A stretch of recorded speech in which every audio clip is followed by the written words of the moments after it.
Hey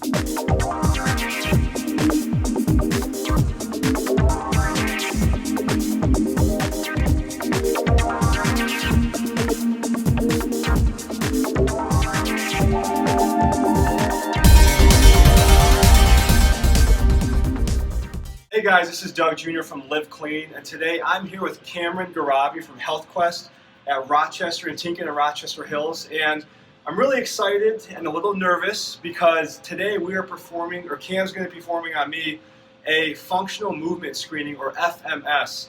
And I guess Cam, briefly, can you just explain to the people here why you perform this test, why you perform the screening? Absolutely. So basically what we're focusing on, or the movement, is a 7-step movement process, and what we're looking for are slight modifications that the client or patient might have that they might not be aware of that might be affecting their overall wellness when it comes to exercise or everyday activities.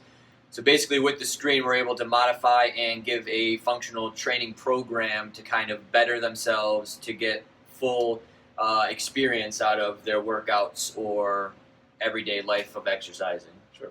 Exactly. So the cool thing about this test is it kind of sets a baseline of where we're starting from a functional movement standpoint. And guys, I don't care how, and girls, I don't care how great of an athlete you are, whether you're at square one or you're an elite pro athlete, all of us should be doing this test. Trust me, we've taken some measurements already, and it has been very humbling to say the least for me. So we're going to take you through the 7 steps here. Cam's going to give some explanations as we go, but hope you enjoy. So we took a couple measurements here with Doug today, and the measurements that we do at the start are going to be hand measurement. The hand measurement comes into play when we are measuring shoulder mobility. Later in the video, you'll take a look at that and kind of see what Doug's shoulder mobility is going to look like.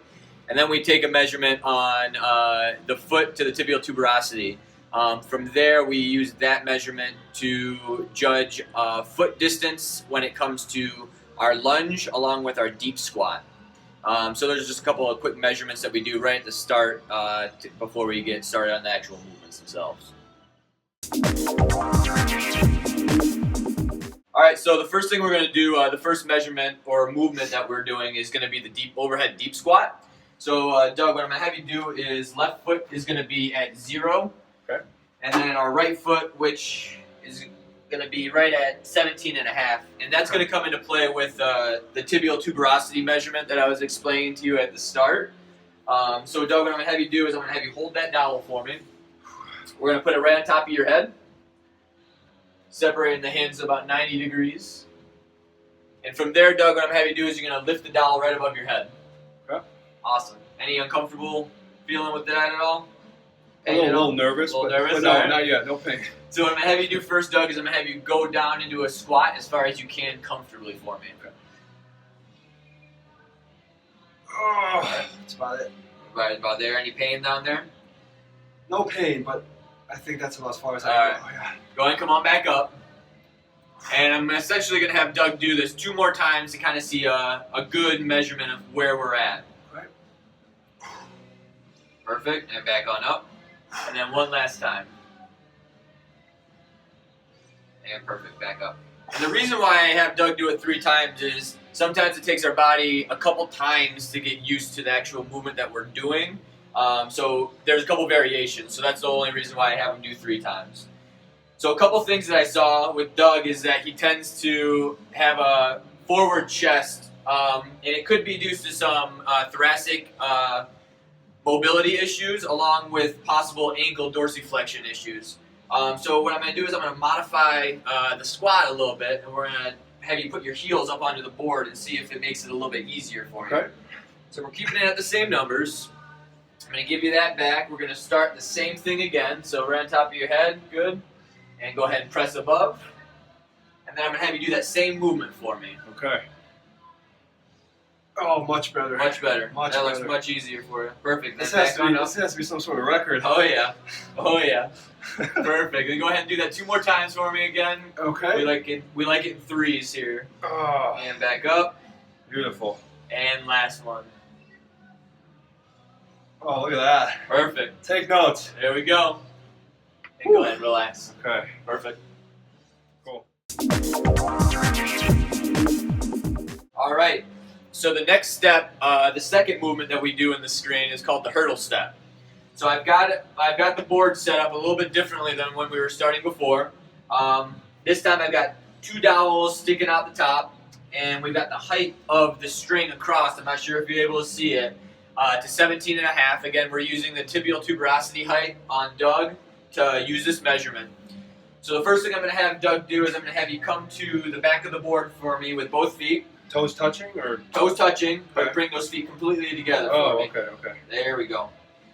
Next thing I'm going to have you do, Doug, I'm going to give you that dowel and have you lift up and over top of the shoulder and rest in it, just like you're doing a back squat. Oh, yeah. Does that bother the shoulder at all? Anything like that? A little, but Little it's bit? not bad. Okay, if it's too much, go ahead and you can separate the hands just a little bit more. Okay, yeah, I'm gonna Yeah. separate a little bit. Go ahead and do that. That's not a problem. So what I'm going to have you do now, Doug, is with the right side first. What I'm going to have you do is you're going to bring that right foot up over the string, tap that heel to the floor, then back up and over back to the starting position that you're at. Okay. The key, though, try not to hit the string. Yeah. Okay.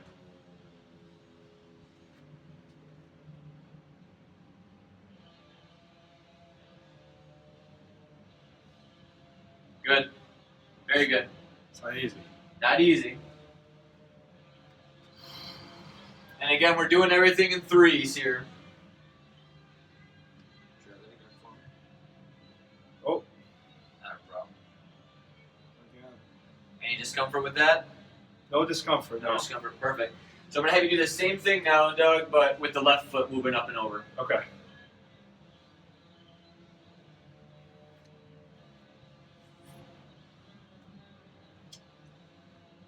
Whew. Yeah. Very good.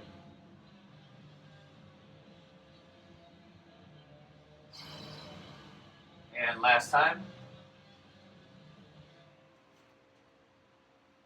Very good. Perfect. Just go ahead and relax those arms. I'll take that dowel back. Okay. So a couple things we were looking for there. We're looking at ankle stability there, because obviously being able to come on over the string and back down to the floor on the opposite side requires some balancing. How tough would you say that was as far as balancing? For me, that was For you. fairly difficult. Yeah. Yeah. So it's a difficult test. He made it look a little easy, but it's a little involved as far as the balance. But what we're also looking for is mobility of the hip. If someone has very restricted hip flexors, it's going to be very difficult for them to raise that leg up to the height to clear that string. So we're looking at mobility as well as stability at the same time with that test there. So everybody, we're here for the next step in the FMS screen, and this next one is going to be the inline lunge. So what I'm going to have Doug do here is we're going to have Doug place your left foot behind zero, and I'll give you this dowel to hold on for a little bit of balance. Right heel is going to be at 17.5. So I'm going to have you come forward just a hair more. Right there, perfect. So what I'm looking for, again, we're using the 17.5 number, so the tibial tuberosity measurement coming back into play. So I'm going to turn your back foot right now so it's a little bit more forward. Perfect. So you got your balance there, Doug, for me. What I'm going to do is I'm going to take this dowel away now. You comfortable there?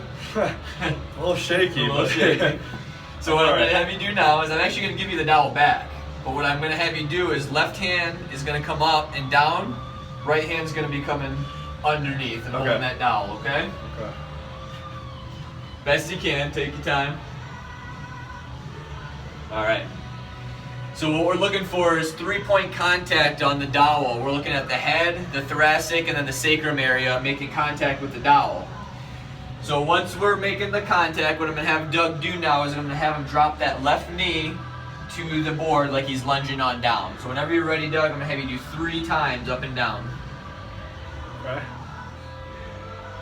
Perfect, and then back on up. Can you go again for me, please? Oh yeah. Good. And then one last time. Good. And then back on. You can go ahead and relax now, so go ahead and take a step off the board. Perfect. So go ahead and put that dowel back into the floor for me, and then I'm going to have you switch your feet around. So perfect. Right foot behind 0, left heel at 17.5. Go ahead and center the foot onto the board for me. Perfect. And I'm going to turn this back foot again so it's nice and straight forward. Okay. Perfect. So this time, right hand's going to be up top, left hand's going to be down low. So again, 3 points of contact, head, thoracic, and sacrum. Once you're ready, Doug, we're going to do the same movement for me, please. 3 times. Okay. Good.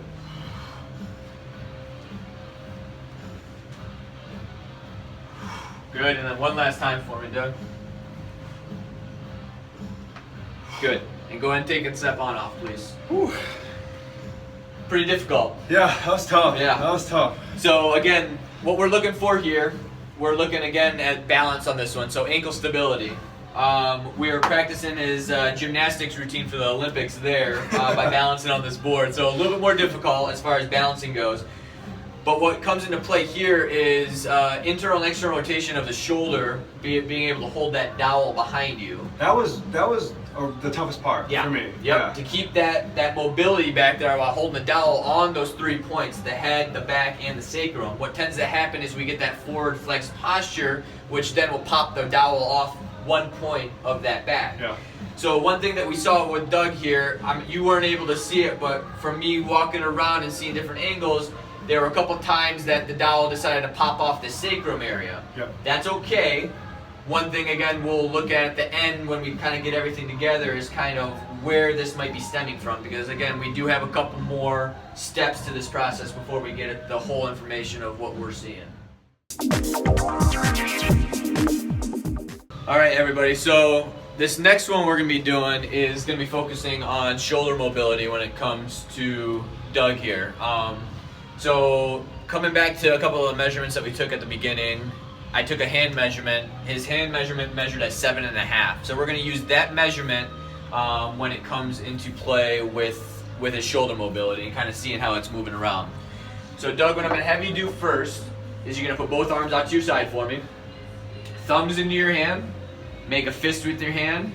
And what I'm going to have you do is with the right hand coming up and down your back, you're going to come down, and left hand down and up your back. Bring your hands as close together as you can without any wiggling. Right about there? That's it. All right. Any discomfort with that? Yeah. Yes. Okay. Go ahead and come on back down. Where's the discomfort? No, it's just It's just tough. It's just tough. Okay. Yeah, it's tough. All right. So right now we're sitting at about 15. Doug's hand measurement was about 7.5. So I'm going to have you do that 2 more times. Again, where everything we're doing is in groups of 3. So 2 more times for me, same movement. Sometimes it improves. Good. We moved it up ½ an inch. We're at 14.5 now. Oh, wait till this one. And then one more time. Here's the big one. 6. Good. Let's see. There we go. A little 13. Woo. So final measurement with the right hand over is 13. Perfect. I'm just going to mark that down real quick. So Doug, I'm going to have you do that same thing now, but opposite direction for me. So left hand up and down, right hand down and up. Oh, this one. So right now, I know Doug's shoulder, just from kind of a little talking to him prior, his right shoulder is the one that bothers him a little bit. So we've got a little bit more restriction here. We're sitting at about 16.5 with the right coming up into internal rotation. So let's try that one again. And again, let me know if you have any discomfort with this. Good. All right. And go ahead and relax. So we're sitting around the same thing there. And we'll go one more time.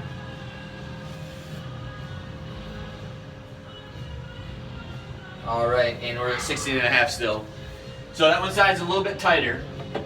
So what I'm going to have Doug do next is we're just going to do one more measurement when it comes to here. And we're just checking for a quick impingement test. Just to kind of see if the shoulder is impinged by any of our muscles in the capsular area. So Doug, what I'm going to have you do first is right hand touching your left shoulder for me. So that, some pain. That bothers you already? Yeah. Okay, where at? Right up here. Right in the upper trap area? Right, literally right. Right there. Right. there. Okay. Yeah. So I'm not going to have him do that movement because it is causing pain, and what I'm going to do is I'm going to take a look at that at the end of this entire screening motion. So what I'm going to have you do is the same thing though with the left hand though, onto your right shoulder now. Any discomfort there? No. Okay. So I'm going to have you raise that elbow up toward your nose. Any pain there? No pain. Perfect. So he passed the impingement test on his left shoulder. Right shoulder though, before we even did the movement, just coming across the shoulder caused some increased discomfort. So then we go ahead and we hold on off. All right, so the next movement we're doing here is gonna be checking Doug's hamstring mobility. So this is the next step in the play, kind of see how flexible he is, to say the least. Because I know I'm not one to be too flexible, so we'll see how Doug is gonna be. This is gonna be ugly. Okay. All right, so the first thing I'm gonna have you do, Doug, is you're gonna bring your legs all the way together for me. Okay. And what I'm going to have you do, I want the back of your knees resting right in the middle of the board, so just slide your head up towards that wall just a hair. Right about there, that's perfect. Okay.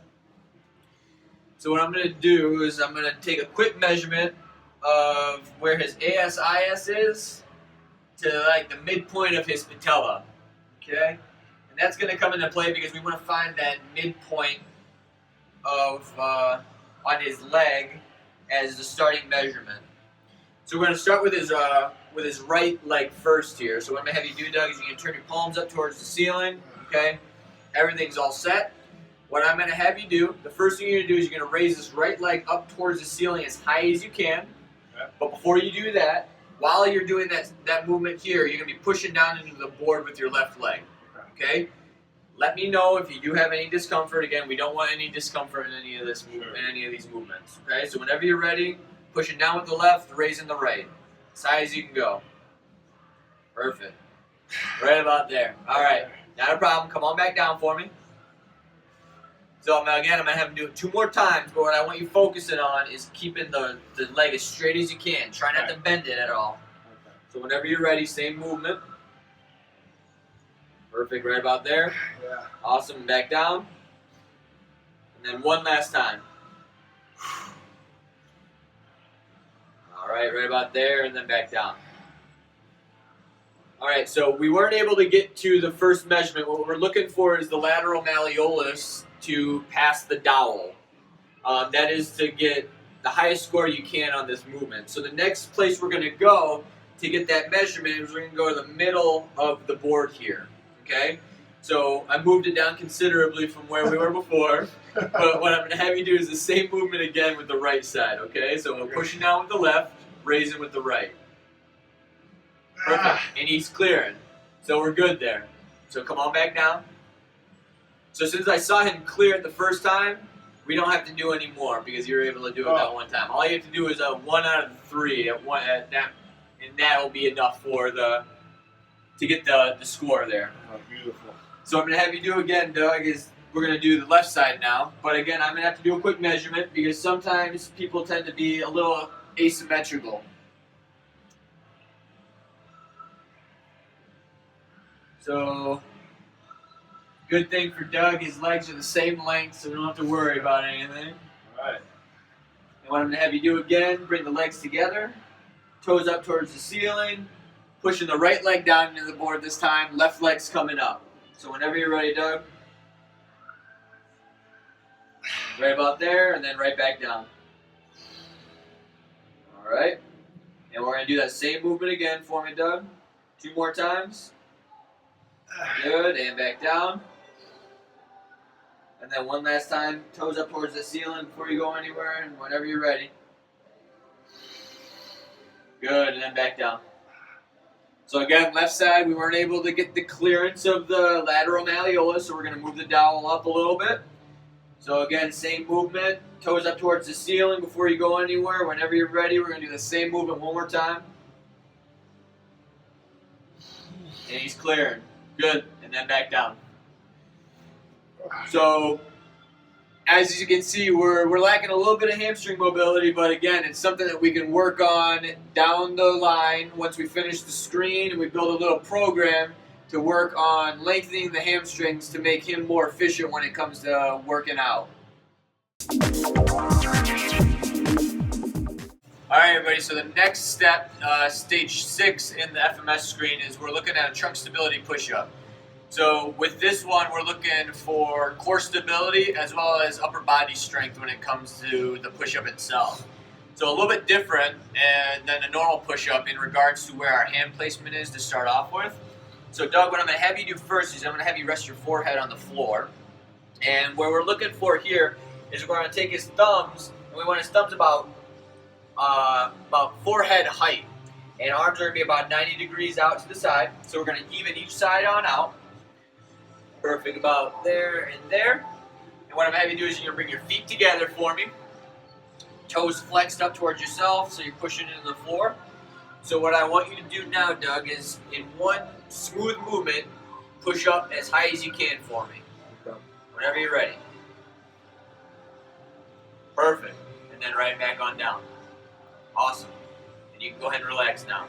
So Doug got the highest score that he could on that one. What we're looking for is a nice flat back. It's not a segmental movement at all. We don't want any breaking in the back itself, because that will show that we don't have the core stability that is needed, along with the strength in the upper body to get himself up into that position. Even though he had a shoulder issue, this movement didn't bother him. That's why I at least attempted it, so to see kind of what he is and what he isn't able to do.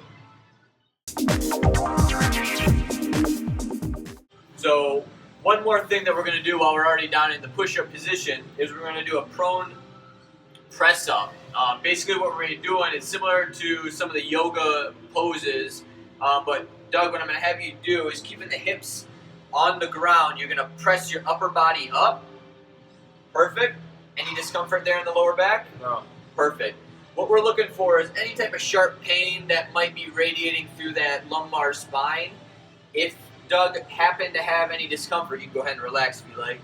If you happen to have any discomfort there, then we would dive deeper in to kind of see what the root of that discomfort might be coming from, whether it is tight muscles or some type of nerve impingement. And so the next and final movement that we're going to be doing here is it's called the rotary stability test. So this one is looking for core stability. Again, similar to the push-up, but a little bit different movement. So what I'm actually going to do is I'm going to slide this board back just a little bit so it's directly underneath you.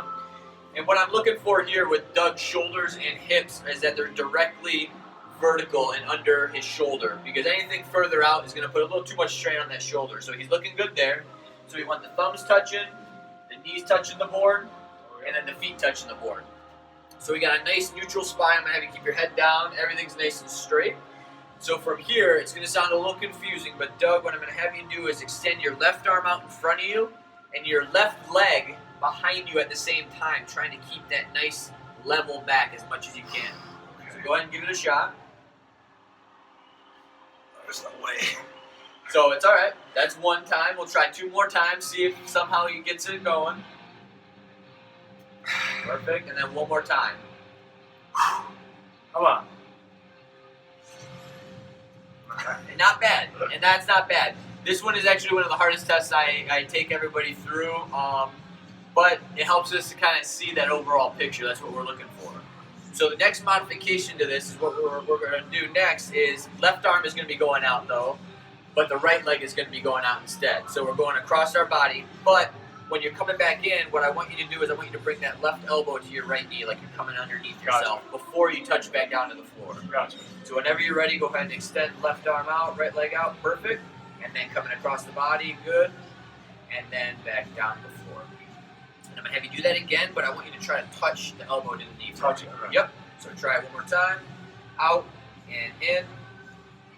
Good. Perfect.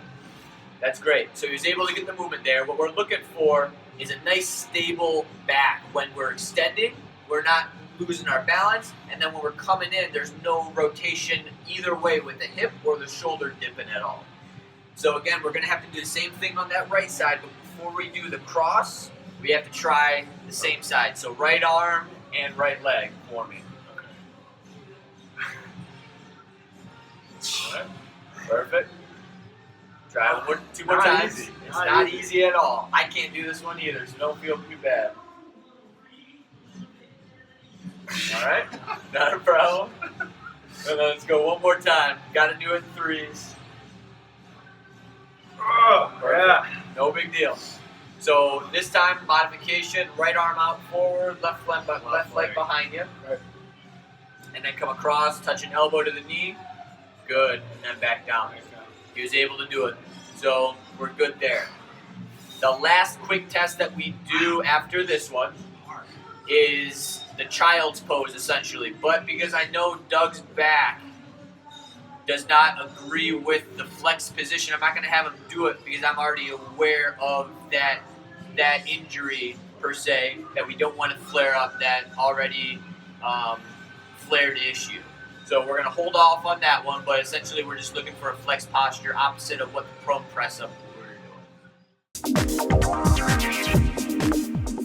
So basically, after assessing Doug here, a couple of things that we saw and that you guys saw as well, a couple things that I would have Doug work on just from doing the screen and that quick screen. It doesn't take anything more than 15 minutes for me to take somebody through a screen. Is one of the biggest things I noticed with Doug is shoulder mobility. Yeah. We're a little tight in the thoracic area, so a couple exercises that I would have him do at home or prior to a workout to help get full benefit from the workout would be some thoracic opening exercises, whether it's foam rolling or rotational movements, something to really open up that thoracic spine to kind of get his full benefit of the workout. The next thing I would do, I would have Doug focus on would be hamstring mobility. As we saw, the hamstrings were a little tight. You know, most guys tend to have tight hamstrings. I'm one of them, so I'll be the first to admit.